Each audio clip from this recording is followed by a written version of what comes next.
Hello everyone, welcome to my channel In Depth. So today we'll have in-depth implementation of hashing from scratch. So we'll be using our own linked lists for handling the collisions and implementing all other basic functions in a hash. So a quick question, we already have a map set which can help us apply the concept of hashing, so why bother creating from scratch?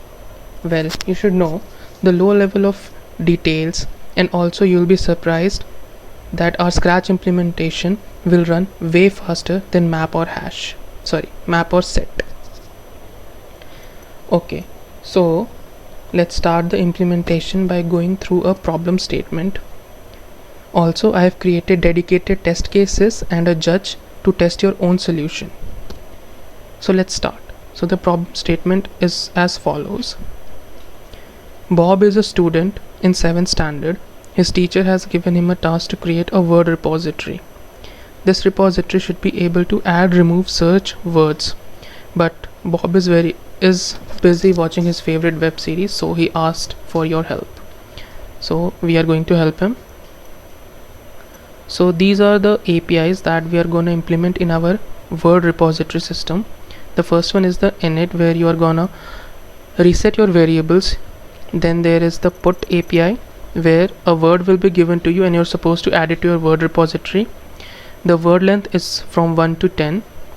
Then the third API is the contains API, which will check whether the given word is present in the word repository or not. If it is present, then return true or return false. Then the last API is the remove API, where a word will be given and you're supposed to remove it from your word repository. So for example, let's go through this test case. So first init is called, you're supposed to clear all the variables that you have used, all the global variables. Then one put abcd comes, then put abc, then the first contains come. It says whether our word repository contains def, so clearly it's false. Then contains abc, earlier we have got a put call for abcd and then put call for abc, so contains abc will definitely return true because our word repository has abc. Then we got remove abc, so that will remove abc from our hash. Then contains abc will return false. Okay, then put def, then contains def will return true. So this is the sample test case. So you have got the idea how what this word repository really means. So basically it's a hash system. So for you guys to implement, we have number of test cases equal to 50. Number of words per test case will be 20,000. Also a point to note that your word repository should not contain duplicate words. That means you are going to get put calls for duplicate words, but still you have to mark it as one. So this was one hidden test case which I already told you, but no problem. So this was all the problem statement. So let's go through our judge and your template files. This is our main file, which will take your solution file and then respond with a verdict. This is the template file where you're gonna implement all the APIs. You can clearly see, and let me just show you how it's gonna look. So we will run this as follows.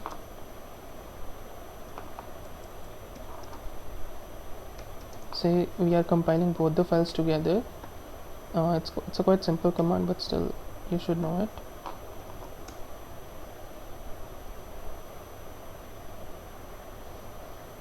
So it's compiled. Let's check. So see, there are 50 test cases, and for each case we have got 0 marks because there's nothing in the file, and the verdict is wrong answer. And I'll show you my solution, which is this one, solution1.cpp. So let's try to run that.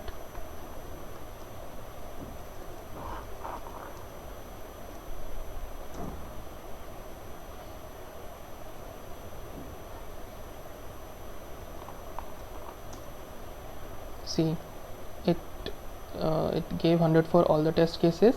The time taken was 1.3 seconds.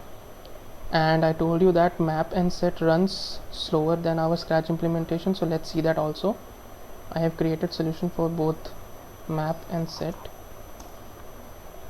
solution map.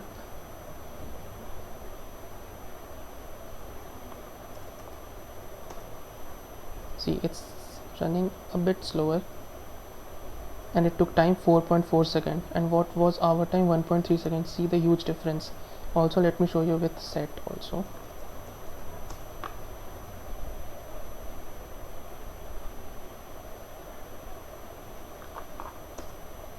See, it's also running slow. So it took 3.89 seconds. So both map and set take similar time. So this STL library is quite handy while implementing, but you can see that if we have time, or we have the correct knowledge of what we are building, then we can use our own implementations to give a boost to our runtime. Okay, so let's jump to the solution. You can pause here and try to implement your own. I have attached the files, the main.cpp, which is our judge, the template.cpp, where you have to implement your solutions, and then try to beat my score with your own implementations. You are clear with the problem statement, so you can go ahead with the solution, or you can continue watching the next part of the video where I'll start implementing the hash. Hello everyone, so welcome to the next part of the video where we will start implementing our Scratch implementation of hash, which is our word repository given in the problem statement. Okay, so first of all, in a hash, since we are implementing Scratch, and for collision handling we will have linked lists, so the lowest item is what? A node. So we will need a structure of node. So let's create a struct node which will have what? Which will have a key of size 10, which was given in the question, and then address to the next node. So it's the basic item for storing in the linked list, which will be the chain in the hash table. And also see here, I have not used the constructor for the node, as we will clearly not use, or strictly not use, the keyword new, because since we have 250 test cases, so for each test case we'll have to use the delete function or the free function to clear up the memory. And if we don't do that, then obviously we will get a segmentation fault because of out of heap memory. So for that, what we can do is we can create a max size, let's say max size of this much, let's say, and then we can create a memory pool of node data type. So this is one important thing to take away from this video, and then we can have a node count to track the number of nodes created till now. So how can we get away with the new keyword? So since we have already assigned this much amount of memory, so every time we can start from the beginning and go up till max. So for each test case, if we do this one, all the nodes will be reset, because we will start taking up from the 0th index. So let's define how to get a new node. So let's define a get node function. So here, see, let's say this is our new node, so it will look something like this: node count, and then new node of key. Okay, we will assign this one. Here we need a char of the word we got, m word, or let's say just word, and then word, and a new node of next would be null, right? And then return this, return new node.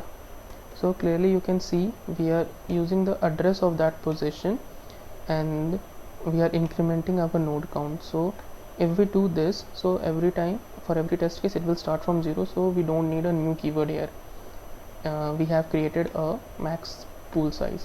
So this is an important concept which is widely used, so you should know that.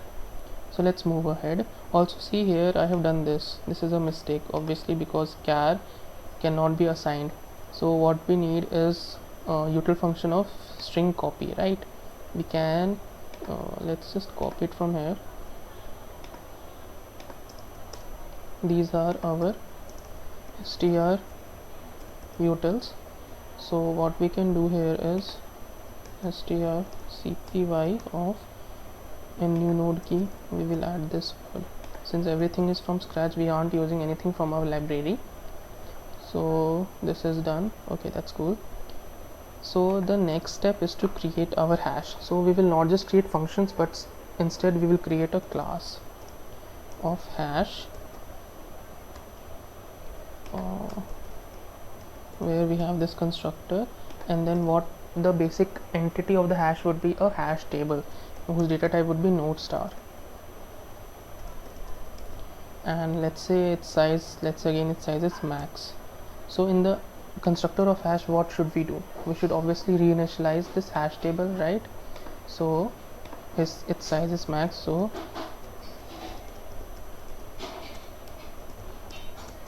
hash table equal to null. So that's it, all the hashes have been reinitialized to null. Okay, also each hash table I denotes what? It denotes the head of that linked list, correct? Then our first function would be to insert. So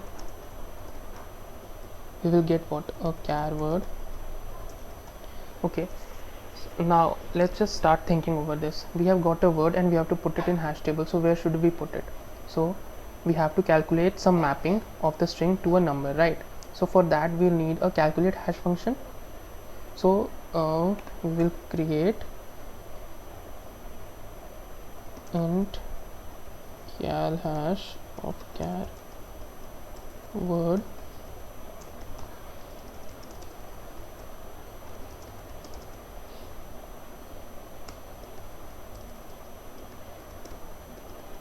so we'll traverse through our linked list until we get a null character, and then this is a standard hash function for a string which you can find anywhere,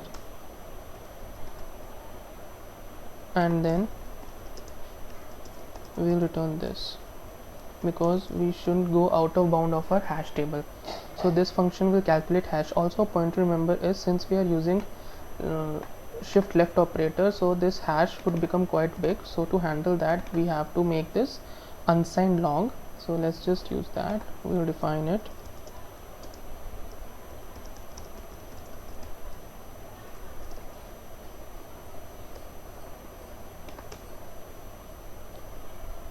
Okay, so this is done. This should be ull, then this should be ull, rest is okay. So we have calculated our hash function. So let's say we have got the word. So first thing, we have to know where to put this word.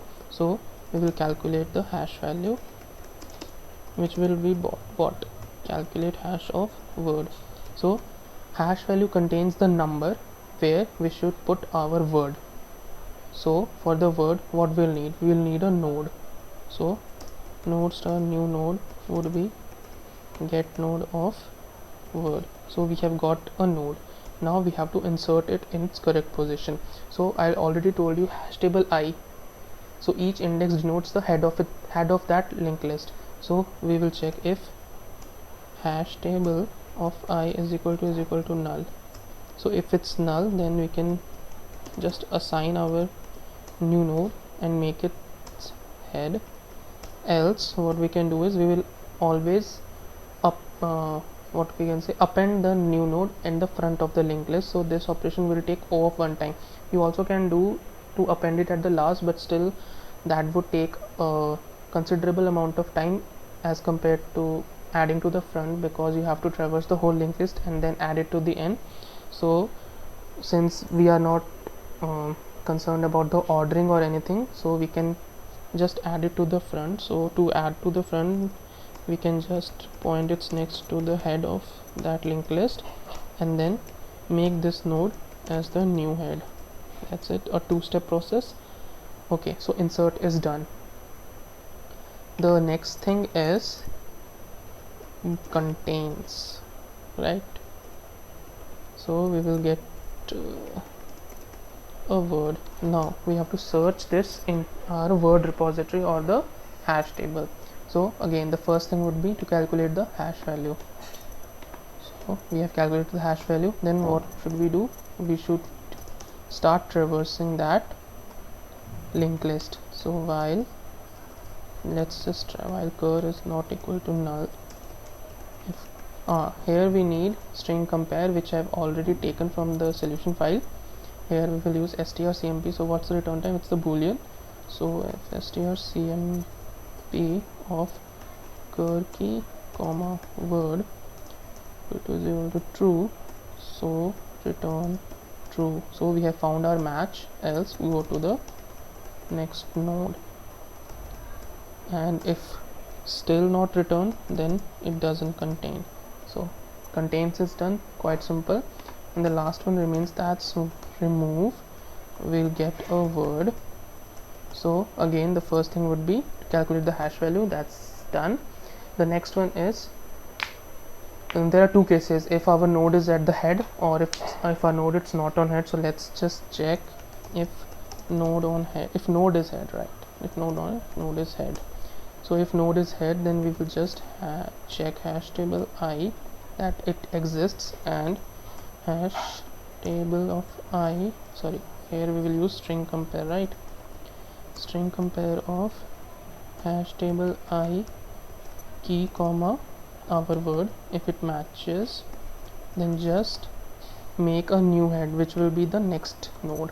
So hash table I will go to hash table I next. So it's done. Else if the word is not our head node, so what we will do is we will delete it from that current linked list.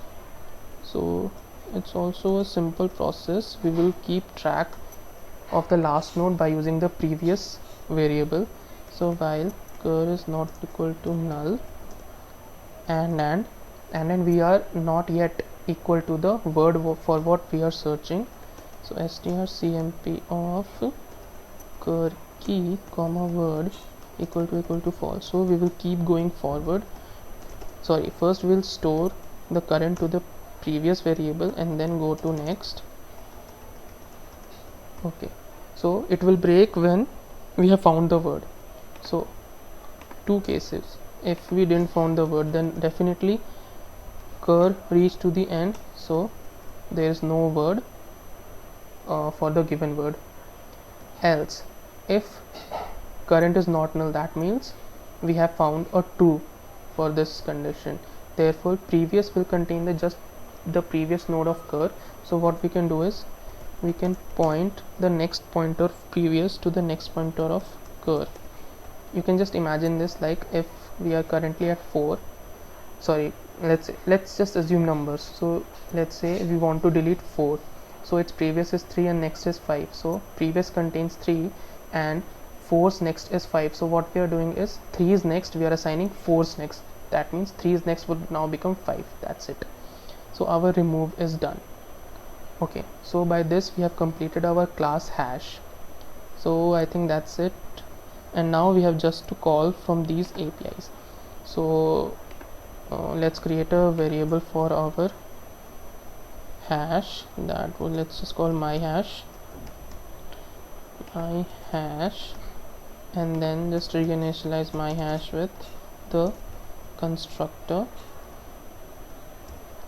And now for put there was a let's just forget it, just put my hash dot insert, right? Insert key, then here we will just return my hash dot contains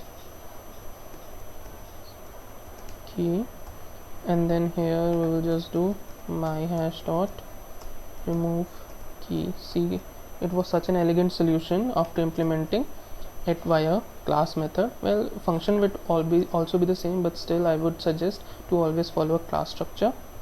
Okay, so here for insert we are inserting, for contains we are just checking whether it's in, or for remove we are removing it from our hash. So let's just check whether it's compiling, we have no errors, and let's just test our solution. Okay, so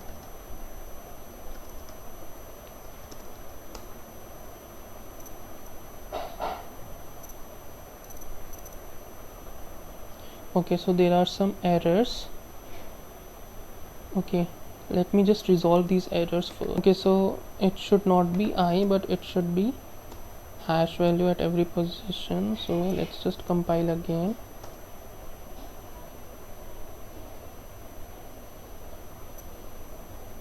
Okay, so what was this? Key.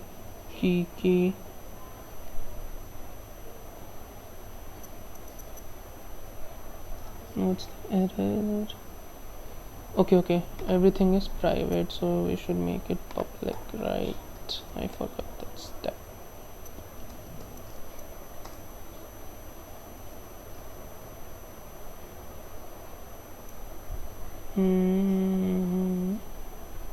Hash table I at line 71. This should be hash value, and then also where 98, this should be hash value, and then overload function brev. I think this should work now.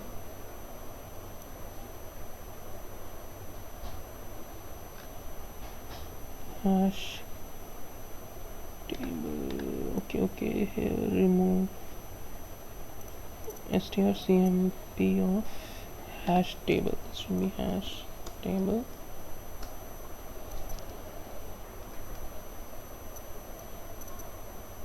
Yep, it's working. So let's just see. Okay, so only one test case ran. So the reason for this is there was a hidden test case mentioned earlier, which was our hash should not contain duplicates. So we will just add a check. If it already contains, then don't add it. I think this should work now. So only one instance will be added. See, now it's working. So 1.4 second. So I think that's it from my side. Also I've told you and every takeaway from this, the important highlights would be this memory pool, then resetting the memory pool every time in the init function for every test case. This will reduce the memory by a huge margin. Then class implementation of hash, then appending at front rather than going at the end of the linked list, which will be time consuming. Yeah, and then removing it. So that's it. Also, you can also do one thing for this one. I have added this part. If it contains, you can also do that, like insert all the duplicates, and in case of remove all those nodes which have key. Like I have done a single removal here, do a multiple removal, means remove all the nodes which have the keyword. So that will also work. You can try that also. Yeah, that's good to go. And let's see, let's just mention your times in the comments, and let's see if anyone can beat my score. Okay, that's it guys.